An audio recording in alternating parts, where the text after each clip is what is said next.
Maude, de Saint-Isidore. Non, c'est pas ça pendant tout. De Saint-Aldème. Mon Dieu, je m'excuse. Saint-Aldème. J'avais jamais entendu ça. Saint-Adèlme. C'est un exercice de diction, hein? Je suis sûre que ça vient avec des bretelles, ça. Aldelme. Adelme. Fouille-moi d'où ça sort. Maude. Mon premier mari, nous sommes divorcés depuis 5 ans, est sur le point d'être emporté par un cancer. Je suis fort désolée de ça. Nous avons eu ensemble 2 enfants. Lui ne s'est pas remarié et compte pour seule parenté son frère cadet. Première question, s'il meurt sans testament, qui héritera?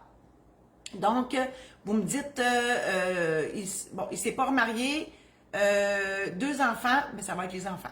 Ça va être les 2 enfants en totalité puisqu'il n'est pas remarié. Deuxième question, s'il a fait un testament uniquement en faveur de son frère, nos enfants sont-ils automatiquement les hérités? La réponse, c'est oui. Je prends pour acquis que la question, c'est je lègue tous mes biens meubles et immeubles à mon frère. OK? Ça exclut toute autre personne. Et oui, vos enfants n'hériteraient pas à ce moment-là. Martine va nous mettre les programmes en ligne et aide-mémoire sur les successions. Merci infiniment. Elle est extraordinaire. Donc, vous allez avoir les liens si jamais vous voulez avoir plus d'informations sur la dévolution légale. Hein, c'est ça qu'on a, c'est ça en jargon notarial. Toute l'histoire de qui hérite là, quand il n'y a pas de testament. Et la dernière question, s'il a fait un testament en faveur de nos enfants, son frère peut-il le contester? Ben là, on s'entend, si c'est un contrat notarié, si c'est un testament notarié, je lui souhaite bonne chance. Pour contester un testament ou un document notarié, il faut vraiment prouver que la personne n'était pas en mesure de le signer, soit qu'elle était inapte, soit par maladie, consommation d'alcool, de drogue, influencée, en tout cas, bref, c'est ce moyen contrat là, de prouver ça. Et puis si c'est pas un testament notarié, ben de toute façon, il devra être vérifié par la cour. Et là, il y a tout un paquet de vérifications qui sont faites.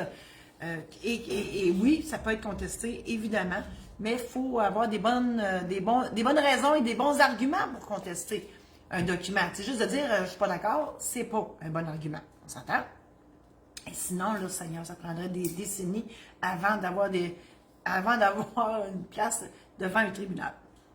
Je vous invite à partager cette chronique-là si vous l'avez aimée et si vous pensez que vos amis Facebook pourraient l'aimer aussi, partagez-la en grand nombre. Je vous invite aussi à visiter mon site internet marijosésaint-laurent.com où tous mes services sont là.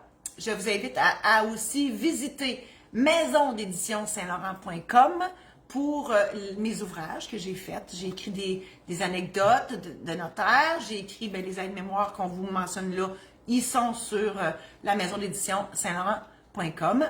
Et vous pouvez aller sur YouTube, sur la chaîne Notaire pas ordinaire pour revoir toutes les chroniques que vous visionnez comme celle-ci. Alors, merci infiniment d'être dans ma vie. Je vous embrasse et je vous dis à la semaine prochaine.